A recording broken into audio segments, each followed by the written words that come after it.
Président. Président Fédération sénégalaise de lutte. Monsieur Ibrahima Sène moom la ñuy jox kàddu gi mu ngi fekkoo ak l'ancien président. wala président à vie sax lay wax. Histoire retiendra ko. Allez-y. Merci beaucoup Babacar. Merci Makan Mbeng d'avoir choisi ce format restreint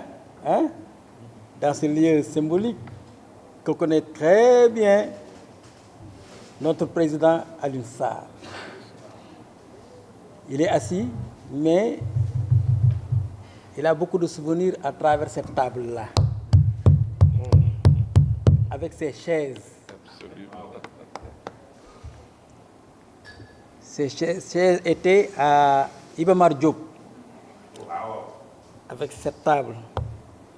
Cette table était trop grande dans la salle qu'il occupait. Et voilà aujourd'hui que cette table est trop petite dans la salle où nous sommes aujourd'hui. Monsieur le Président, merci. Je vais parler un peu en français et en wolof, parce que c'est un jour qui mérite cela quand même. Mesdames, Messieurs, chers acteurs de la lutte, distingués invités, c'est avec une émotion sincère et un profond sens du devoir accompli que je prends la parole à l'occasion de cette cérémonie de remise du drapeau en l'honneur de l'ancien président du CNG, Dr Alioune Sarr. Un homme que j'ai eu l'honneur de remplacer, mais dont l'empreinte demeure vivace dans notre discipline. Avant tout, permettez-moi de saluer le parcours remarquable de mon prédécesseur. À la tête du CNG, il a su, avec engagement, courage et détermination, porter la lutte sénégalaise à un niveau de structuration et de visibilité qui force aujourd'hui le respect. Les réformes engagées, les décisions prises, parfois dans les contextes difficiles, ont contribué à consolider les bases de notre sport national. Remplacer un tel homme n'était pas une tâche aisée, mais c'est justement grâce à l'héritage qu'il nous a laissé que nous avons pu poursuivre le chantier. Avec la volonté de préserver les acquis tout en apportant notre touche dans la modernisation et la gouvernance du secteur. Aujourd'hui, à travers cette remise symbolique du drapeau, c'est toute une reconnaissance que nous exprimons avec toute la famille de Gaston Mbengue, à travers Makan Mbengue qui est là assis. Reconnaissance pour le travail accompli, pour les sacrifices consentis, mais aussi pour la passion indéfectible au service de la lutte. Monsieur le Président, Dr Alioune Sarr, ce drapeau que vous recevez est bien plus qu'un symbole. Il incarne l'honneur, la dignité, le passé avec feu Gaston Mbengue et la mémoire d'un engagement au service de la nation sportive. Il témoigne de votre passage et de votre contribution à l'histoire de la lutte sénégalaise. Je voudrais également inviter tous les acteurs à s'inspirer de cet exemple, à cultiver l'esprit de responsabilité, de rigueur et d'unité, car c'est ensemble que nous continuerons à faire rayonner notre discipline. En votre honneur, Dr Alioune Sarr, nous renouvelons notre engagement à poursuivre l'œuvre entamée dans l'intérêt supérieur de la lutte et du Sénégal. Je vous remercie, mon grand. Merci beaucoup. Merci. Li ma wax léegi ci tubaab comme yéen da ngeen di wasaare muy dem fu bari. Le président Dr Alioune Sarr moom la remplacé woon CNG balaa maa ñëw ci Makan te bi ma koy remplacer également ci loxoom la jaar ndaxte dama toog ab ngoon ministre Matar Ba maa ngi koy nuyu au passage bu baax a baax woo ma ne ma d'ailleurs docteur Alioune Sarr na la woo même pas 5 minutes mu woo ma ne ma ah ministre woo dama woon ma léegi woo ma hasard amul leen mu ne ma ah làmb ji day xam naa ñu ngi koy waxtaan te xëñ na mun a tàbbi ci sa loxo. Alors noonu mu raccroché fa Gaston Mbengue ooma ne alors ministre bi woon na la docteur Alioune Sarr woon na la ma ne waaw ma ne maa ngi dugg nii palais waaye su ma génnee naa la woo nga préparé nag làmb ji mu ngi noonu xam nga li ci ne yëpp da nga kenn loo ko jàngal extra xam nga rek ndeysaan dem si yàlla moom ni muy waxee alors Matar président le ministre Matar bi mu ooyee mu ne ma damay voyager mais reviens dans 5 jours soo ñëwee fii à Dakar ñu gisee en audience ba ma demee ñu gisee loolu moo ma teg CNG bi kii géré 26 ans CNG bi amul lu mu xamul ci làmbu Sénégal wax naa ko léegi ci tubaab ay réforme et tout Paa la wax nga ko du ma ci jaaraat mu nekk koo xam ne bibliothèque la ci làmb Sénégal koo xam ne ñëpp dañ ko waa làmb dañ ko amel njukkal war koo ormal lam doon def ci lu baax muy naqari ñenn ñi feeñ na tey ndax làmb redressé wu na table bii nii ñu toog moo ko defaroon mu nekkoon CNG boobu ñu ngi nekk Iba Mar Diop saal ba ñu ne woon table yi da ko feesoon boo fay dugg da ngay booraasu wetu ak yi chaise yi moom moo ko fa defoon xamuñu woon ne yow la ñuy tuddee drapeau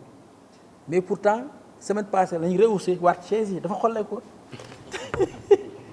boo ñëwoon fekk fi mu xolleeku da nga ne ah mais ñii xam mënuñoo téye patrimoine vous voyez un peu le hasard là ca Ndiame ma ne ko yi xew si nii ba ma ñëwee de passion léegi ma ne ko non Ndiame lii nañ ko defar chaise yi nii c'est un symbole c'est toute une histoire de la lutte sénégalaise table dafa feesoon mais léegi gis nga table bi ni mu yolomee ci salle bi alors que fa dafa feesaloon salle ba noonu la àddina di demee mun nañoo changer table bi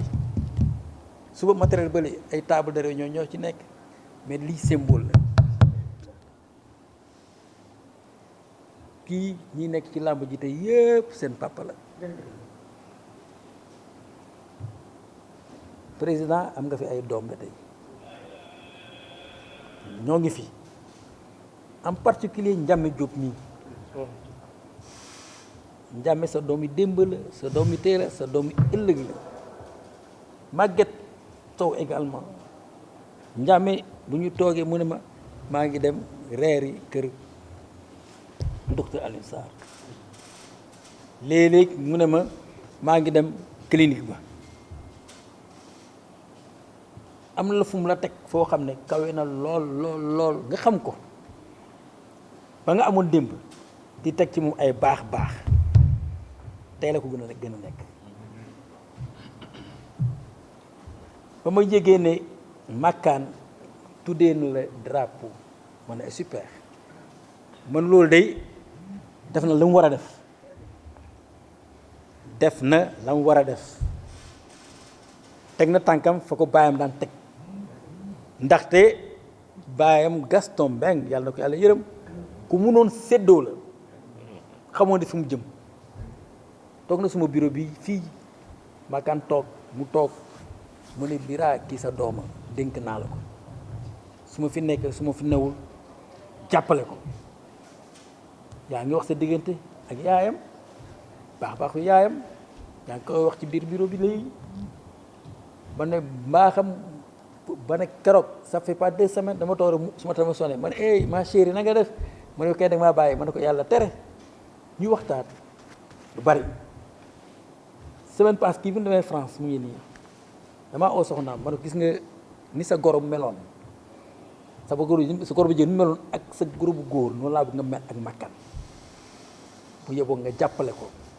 yéen ñëpp jàppale leen ko ndax mu réussir sa mission ndaxte loolee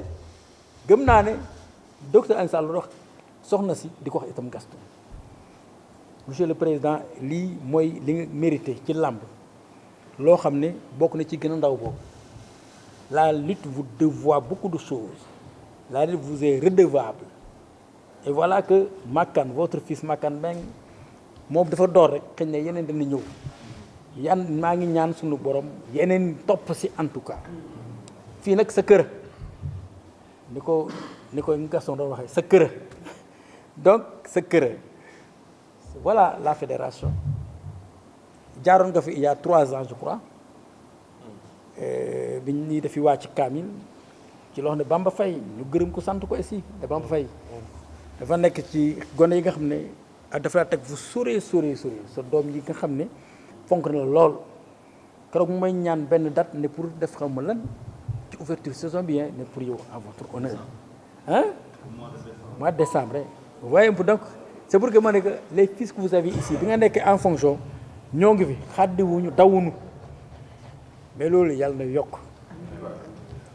kii suñu président la woon suñu président la tey également suñu mag la mu koy nettali rek démb fii léegi rek paa la ne ko toog na ba mu takkali jarbaatam sama jarbaat man soxna ba mu yeggee foofu la xam ne ki mu ñaan si sama sœur la ñu bokk benn baay alors mu ne kon de je suis rassuré je crois que mënuñu wax ci lu ba doyal mënuñoo vraiment béy waar bi yëpp en tout cas merci beaucoup merci pour tout ce que vous avez eu à faire pour la lutte sénégalaise nous avons vécu avec vous nous avons vu nous avons appris en vous et jusqu'à présent nous continuons à apprendre en vous su ma voyagé chaque fois ci wàllu làmb dañ may laaj et docteur Alioune Sarr man la il est là-bas oh voilà un grand président man effectivement partout vraiment ku baax nga kenn du ko waxati mais nag sportif nga dama ne sportif nga parce que dafa lutte rek daf nga yeneen du nga ci yeneen sport football nga je crois arbitre nga ci ñëw ci làmb ci handball naa handball aussi médecin aussi des équipes nationales des équipes nationales donc ça rek c'est un homme complet donc c'est un sportif complet tout fait donc monsieur le président vraiment fii ñëw bi nga ñëw neex nañu lool Makan aussi li nga waxee ñu defee ko fii neex nañu boo ko defuloon d'une manière restreinte fii kenn du fi xej kenn du fi xej ba da nga noonu